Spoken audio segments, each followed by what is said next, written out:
How's it going, guys? Welcome to episode 2 of my Kerbal space program. Today I had been working on different styles of rockets, and late last night as well. I'm actually having a lot of fun crashing rockets into the ground. We got really close last episode to getting a solid orbit around the Earth, or around, what's this? Kerbin. Kerbin is the name of this planet. A solid orbit around Kerbin, and I think today we can achieve that. So I'm going to go ahead and start a brand new rocket. It's going to be called the first, or actually let's call it Aaron Mach 1, because this will be the first rocket that we build that will hopefully get into orbit around Kerbin. So first we need our command pod for our little guys, our little Kerbals. And what I'm going to do is I'm going to make this the return vessel, I guess you could call it. So I'm going to fit it up to fly by itself in the hopes that we can leave something up there. So here is our simple return vessel, just like that. This is going to be coming back down to Kerbin. Let's put some parachutes on it because that's a good thing. I can't get the parachutes to work. They keep exploding and my little guys die. So what I've been doing is I've been doing this, just putting 6 parachutes on the thing, and it works. I don't know if there's a better way to do that, but that's the only way I can get it to work. So now they have 5 parachutes. Hopefully one of them works and they live. Next we will attach the Rockomax brand coupler so we can section this off. And now we need our thrust, our main juice. And for that, I think I'm going to use a couple of these. These will be our positioning fuel, I guess you could call it. This is what I'm going to use to fix our orbit. And I learned something. Whenever you have long, straight structures like this, sometimes they get a little shaky. So if you take these structural links and you link them like that, it'll actually like kind of fasten the things together. So just make it a little less wobbly. But that's all I'll need here. Next, I will use some big boosters. And for that, I'm going to need these radial decouplers. What the radial decouplers do is they let you attach things to the side like this. And what I'm going to attach are, I guess? I'm going to attach these giganto fuel tanks. Because these I can hook big rockets to, and it'll fly. Let me move these up. For now, there we go. And now I can just grab it. Oh man, 1 second. There we go. Trying to grab. There we go, got it. Okay, now I can scooch it down here. And we can actually do, let's attach more fuel to it. That seems a little excessive. Let's just do one of these. And I think you can use, let's see, utility. There are fuel hoses, I think. Let's see. Structural. I think it's on one of the last pages. Propulsion. Aha! Fuel ducts. And I'm going to attach all our fuel tanks together just to be sure that we can burn our fuel evenly. And the last thing I'm going to do is I'm going to put gigantic engines on here. Sometimes they don't work. You saw that? This is the exact same thing as this, but it didn't want to work. But okay. There are all our engines. We now have 6 very large liquid-fueled engines. That's going to get us into space. I'm planning on using this engine here to correct our orbit and make it circular. And then I'm going to use this engine here to get us back home. But actually, what I think I can do, let me move this. Let's leave something up there in the hopes that I make it up there. Let's leave a little something. So we're gonna need another coupler or a decoupler. There we go. And let's leave, where is it? Let's leave a little habitation cell up there. And let's put some solar panels on it. I think that would be cool.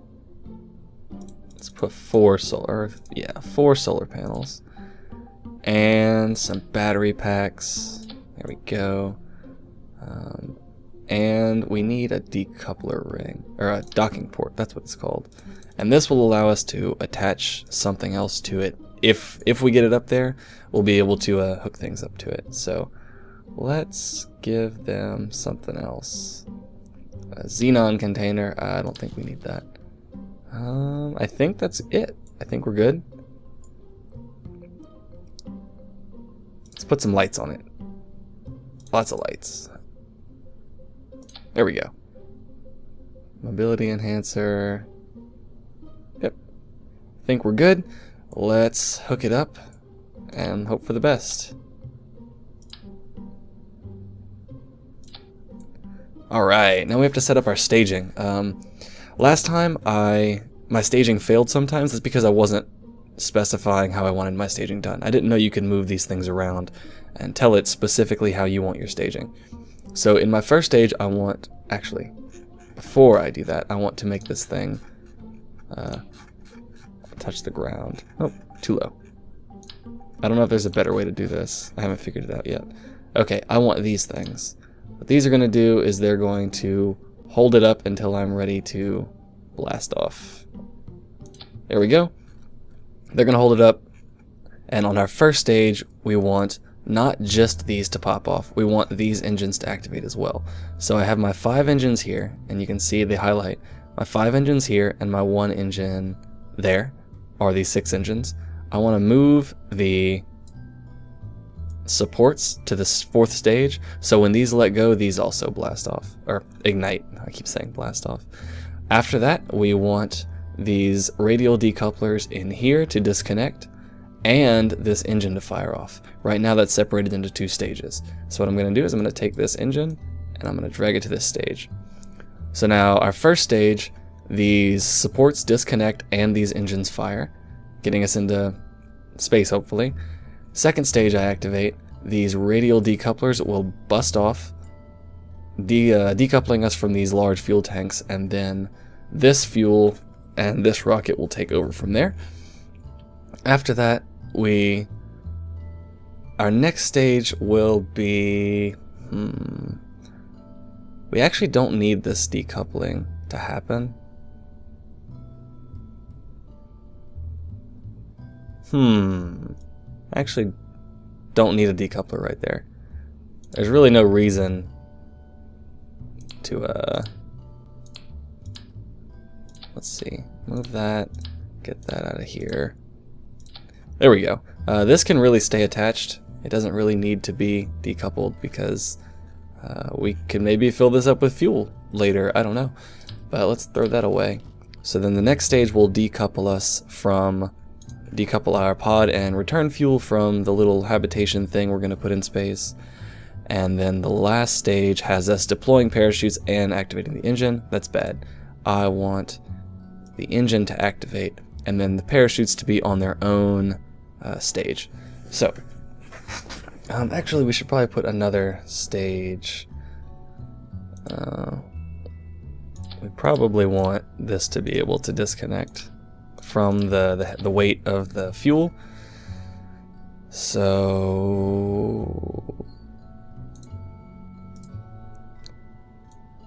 there we go. Now that this will activate here, and that'll blast. Okay, awesome. This looks like a good little rocket. We've got our big rockets, our intermediate rockets, and then our small rocket, and I think we're good to go. So this will be the maiden voyage of the Aaron Mach 1, and I hope I don't crash. Let's save this because I like it, and we can make tweaks to it afterwards. If I find that it works well or it doesn't work, we can change it. So let's go. Let's go to the launch pad. You can see I was crashing ships earlier. It's nighttime. I wonder if I can speed it up to daytime. No, it's not. I don't think it's working. I wish I could skip it today. It's kind of dark. That's okay. First, we're going to activate our SAS, which I don't know what that stands for, but it's basically autopilot. And what it's going to do is it's going to attempt to keep my nose pointed where it's pointed currently, which is straight up. Next, we're going to give it a bunch of gas, throttle up all the way, and spacebar. Yeah, look at that. That's awesome. It was a little wobbly, little wobbly, little wobbly. Oh man, I should have put struts right here. I forgot. So the only place these gigantic engines are attached to those radial decouplers, and if you apply too much torque to something like that, it's going to break. But that's okay. I think we're doing good. We're still climbing. Let's give it a little less gas. We can kind of throttle back because as we get farther away from the Earth, it'll be easier to accelerate. As I explained last episode, once I hit 200 meters per second, I'm going to throttle back a little bit and try and ride it out. I'd like to get to 200 meters per second before I run half my fuel out, which it looks like I'll be able to do. I think escape velocity is 600 meters per second, 600 to 800 meters per second. I think you have to get before you're actually considered to be in orbit. Any slower than that and you'll actually fall back down to Earth, I think. So there we go. We're still looking good. We haven't. This is just our first stage rocket, so all this is meant to do is get us way up into space, as high as we can get, and that's working so far. We're at 270 meters per second now, and we still have plenty of fuel left. I like this. Let's just keep going. 300 meters per second. SAS is still holding us in there. I'm hoping we can get to, what is this? Abort. Oh, I'm hoping we can get to 20,000 meters before I have to throttle back too hard. Looks like we're gonna make it. We're still climbing very quickly. I think this number of rockets was enough. Alright, so now we want to start adjusting our trajectory. Okay, let's go towards the 90 degrees, turn SAS back on. Still climbing, still climbing. This is awesome. This is gonna work. I haven't even used my intermediate fuel yet. We're at 600 meters per second. I think we should break off into orbit soon, if I know anything about space. There we go. Dip it down. Yes, we're into orbit now. Oh man, that's so awesome. First try. Okay, throttle back some more. Let's just keep riding the boosters while we can. Let's look at our orbit. Right now, our apoapsis, which is the far point in our orbit, where the periapsis, I believe, is the low point in the orbit. I want to get this to at least 100,000 meters or 100 kilometers, because I think any lower than that, and it'll actually, I don't remember how high the atmosphere goes, but I think it's like 60 kilometers. So we're still good. Let's burn off the rest of this booster fuel while trying to expand our orbit as much as we can. Alright, now we're gonna fire off the next stage and try and stop this spinning. Oh man, look at us. We're doing it, guys. We are so doing it. Okay, let's get it lined up with our orbit and activate SAS, and let's check it out. We're at 170 kilometers on the orbit, so let's go ahead and throttle back and ride it out. Now we want to speed up time a little bit until we get to our apoapsis, and then we can start recording.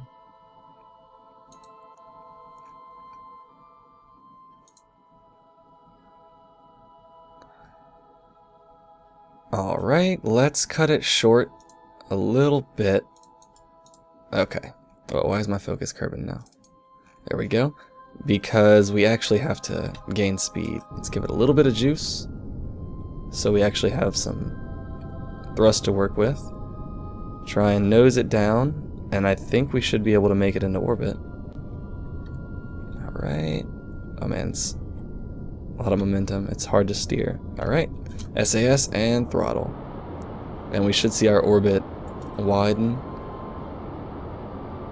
I think this is going to work, guys. I think we're going to do it. I still have a decent amount of fuel.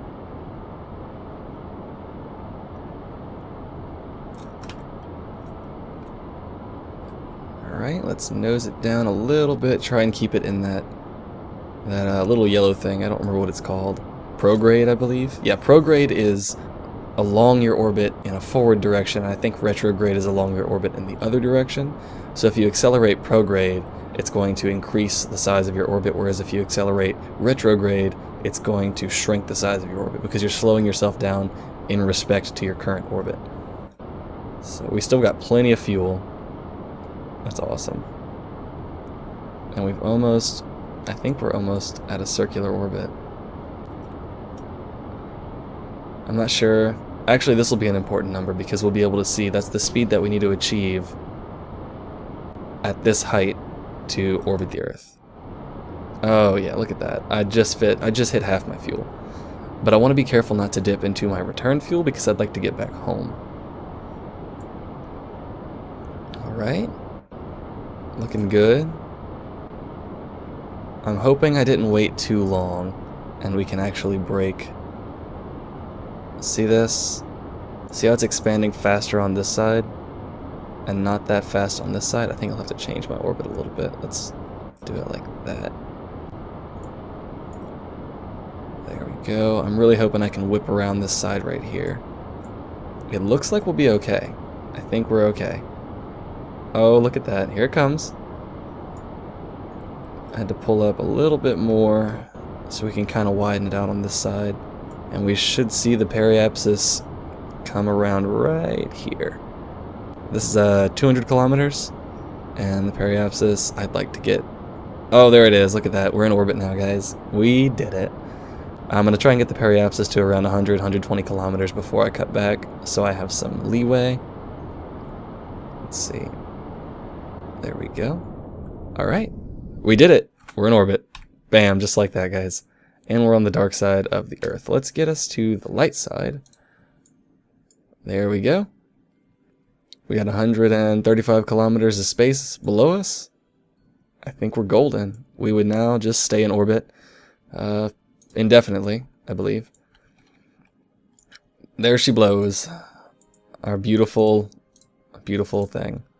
So now the reason I put this habitation cell right here is because I think you can put Kerbals in it.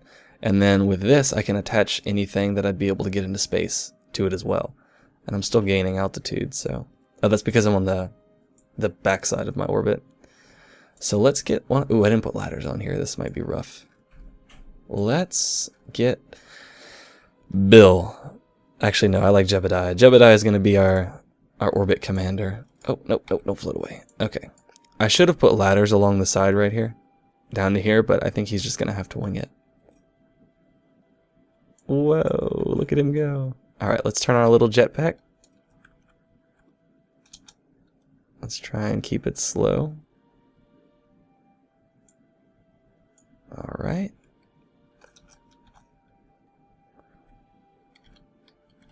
Alrighty.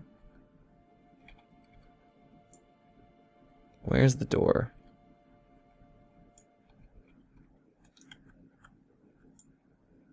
Aha, there it is.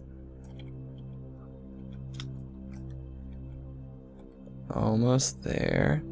I'm trying not to smash him into it. Oh, come on, grab it. Grab it, you're so close. Grab it. Yeah, we did it. Alright. Get inside, little buddy. Alright, so now we have... Let's rotate this. There we go. Okay, turn SAS back on. And now I should be able to extend these solar panels because I have a guy in there.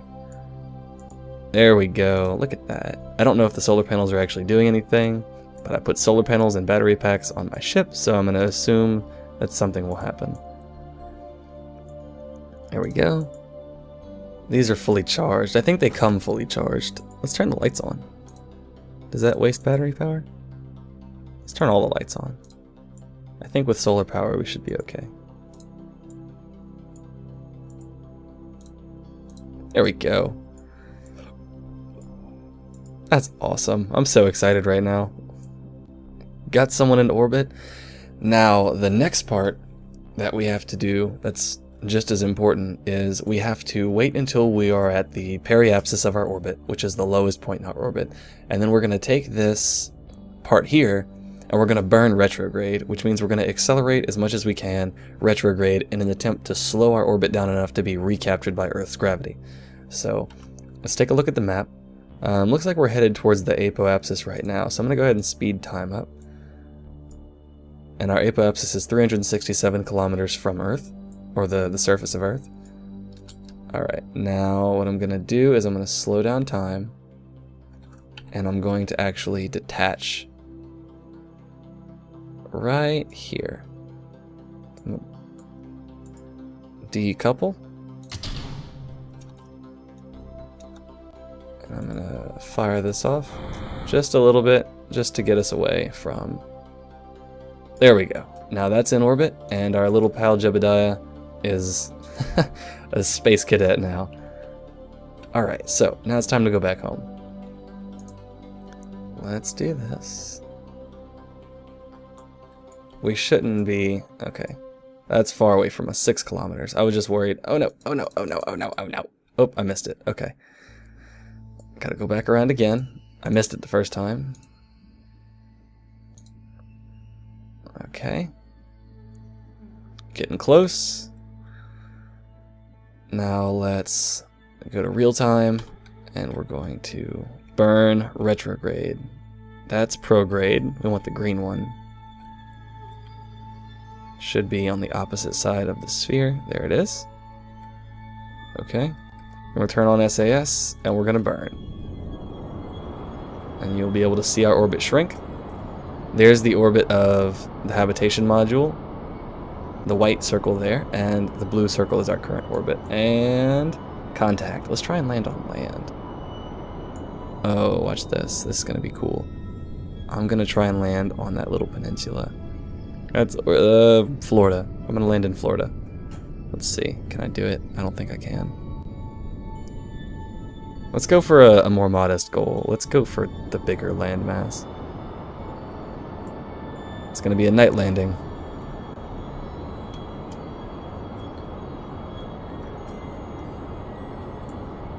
Alright, there's the land. I want to position ourselves over land. And I'm going to cut it wide a little bit because we're not going to speed up. When we go into orbit, we're going to start slowing down just from atmospheric resistance. So let's go ahead and speed up. Alright. There's the Earth. We should land over there somewhere. Oh wait. I see we're going this way. We should land in here somewhere. So we're going to position ourselves retrograde. And I'm going to burn to try and slow us down as much as possible before we get to the atmosphere. Speed it up a little bit. We're still going... Okay, we're going 900 meters per second, 800 meters per second, 700 meters per second. Okay, and at 10,000 kilometers, I'm actually going to deploy the chutes. Oh, I'm out of fuel. Okay, I used all the fuel, so this is useless for us now.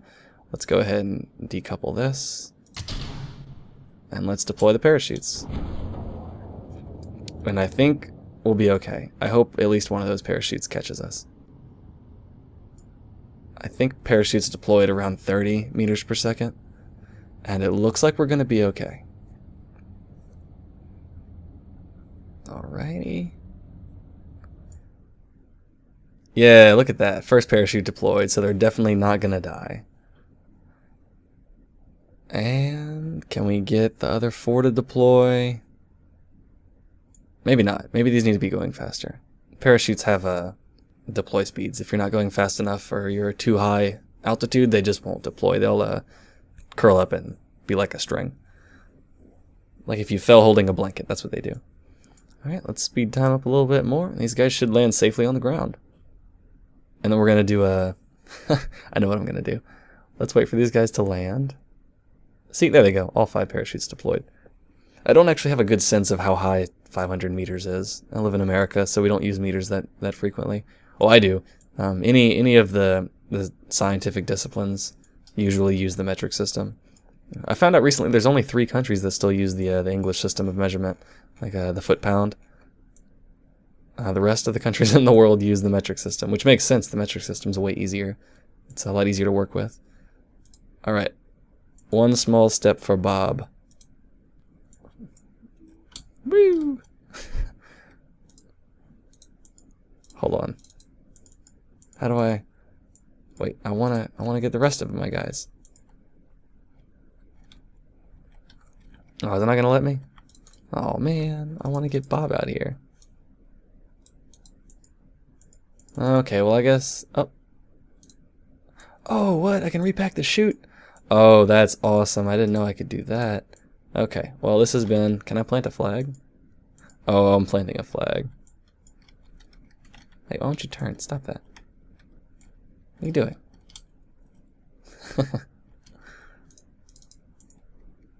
Okay, so... One small step for Kerbal. Turn around. There we go. I claim this planet in the name of Kerbals. Site name. First Kerbal landing. On this day, we have put a Kerbal into Kerbal orbit. Tomorrow, the moon. Yeah, alright, that was fun. Well, that's all the time I have for today, guys. Next episode, I want to try and get our little Kerbals to the moon. I don't know how hard that is.